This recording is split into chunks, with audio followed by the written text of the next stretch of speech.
In this scenario, we will see a patient with metastatic breast cancer and renal disease who is currently receiving dialysis, being visited in her home by a hospice nurse who is there to admit her to hospice care. She has a caregiver who lives with her. During the admission visit, the hospice nurse also discusses pulse with the patient and her son, who is the decision maker, and together they complete the form for signature by the physician. We will also see that during the follow-up visit by the hospice nurse, the patient decides to change her pulse form. I'm very happy that we'll be able to meet this morning. Thanks for coming. Oh, you're very welcome. You're very welcome. And my name's Catherine, and I'm going to be your hospice nurse. And I know it's been a little overwhelming getting all of the paperwork taken care of, and there was a couple of things that I wanted to address this morning. The pre-hospital do not resuscitate form that you completed with your physician.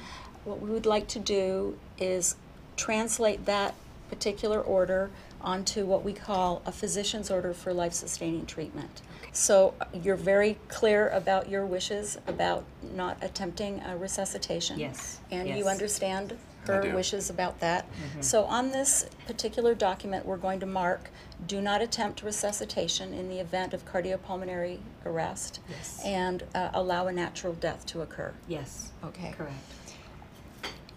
Tell me a little bit about your breast cancer. I've had it for about 2 years now. Okay. All right. And you've been through a lot with that. Yes, I have. I'm sure. Okay.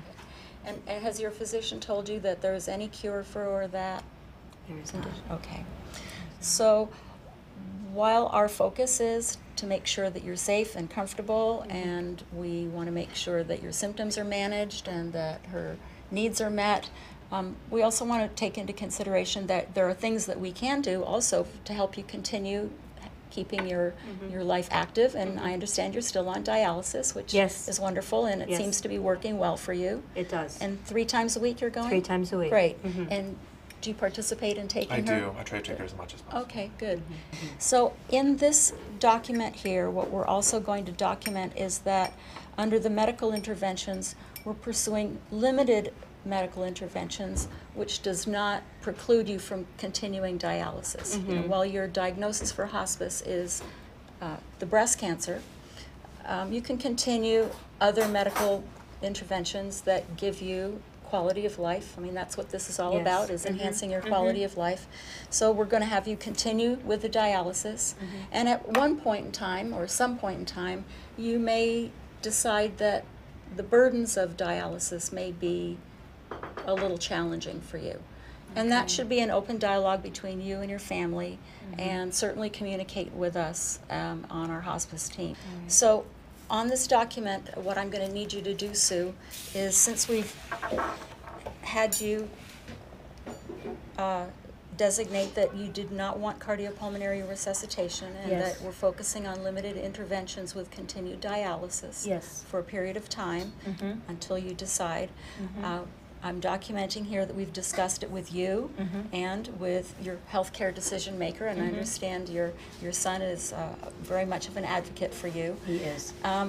I'd like you to sign this here, and what I'm going to do is fax this over when I get back to the office to the physician for his signature. And then I'll bring back a copy. All right. And I think also, Median, I want you to be familiar with this document also, because you're here all the time. Now, these are Sue's wishes. Okay. If an ambulance has to be called, then the ambulance attendants need to know about this document. Okay. Okay? Great. Thank you so much. I will be setting up another appointment with you in the next week or so, but I want you to make sure that you call us if any conditions change, and we'll be able to set appointments up sooner. All right. Okay? Thanks for Very coming. good. Oh, you're welcome. My pleasure. Thanks for coming. Oh, you're welcome. I've been noticing some changes in my mom as of lately. She's a lot more tired. She's not eating as much, and she actually asked me to take her off the dialysis, and I realized that this is going to alter the pulsed form. So what were some of the things that you were seeing that brought up this discussion? Well, outside of her just being tired a lot, so a real loss in appetite, and wanting to stay up and talk with me, and things like that. Okay, all right. And that's not unusual. Those kinds of things happen, and I'm glad you brought them to my attention. And we want to make sure that we're doing the right thing for you. So, Good. so if you're feeling tired and going to dialysis is becoming more burdensome for you, then I am. then we can certainly transition to another level of care. I was wanting to know a little bit about what your concerns might be as you transition from being on dialysis to going off dialysis. Do you have any concerns or fears about that? I just don't want to be in pain. Okay. And I want to be comfortable. Okay. I'm having a little itching. Are you? Okay. Yes. Okay. Yes. If any other symptoms arise, then we can certainly address those. So I think the goal today is to look at the old POLST form and complete a new one so that we've transitioned from the limited interventions and focused more now onto really aggressive comfort care measures. Good.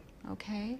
So, yeah, see, you have it right there on the wall, and I happen to have a POLST form with me.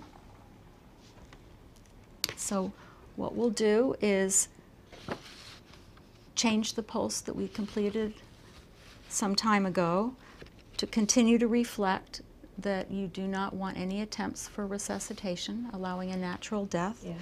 And we're going to change the medical intervention from limited interventions now to focusing on comfort care. Yes. Okay? Now, I want to assure you that in the event we're unable to manage comfort here in your home, every effort will be made to transfer you to the hospital if we cannot take care of things here. But we're pretty confident that we can be able to do that. But I hope every so. once in a while, things do happen so that, you know, we would need to transfer you because comfort is obviously the most important thing. Yes. Okay? And again, on the new form, I'm going to document that we've had this discussion with you and your son, and I'll give you the option of wanting to sign this, or your son, he's your decision maker, have him so you sign can it. have him sign it. Okay. If you have any symptoms that come up, to call the office, or we can schedule another visit. And I know you're very concerned, and you want to make sure that you know, we're not just taking care of you, we're taking care of your son too, because he's a pretty special guy. Sure is. Yeah. Just want her to be comfortable, as comfortable as she can be. Okay, very good. All right. Well, I'm glad that we've had this discussion, and I'm glad that you're feeling good about the decisions that you've been I making. Okay, I am. very good. Thank you. You're welcome. And I'll be seeing you again. Yeah, thank you for And coming. in a couple of days, I'll be checking in with you. Okay? Thanks. You're welcome. Some of the key POLST principles that you just saw are: POLST replaces a pre-hospital DNR form. POLST can be changed by a patient with capacity at any time if the patient's medical conditions, goals, or values changed. It can be helpful to have the patient's decision maker be a part of the process of discussing and completing the POLST form before the patient loses decision-making capacity.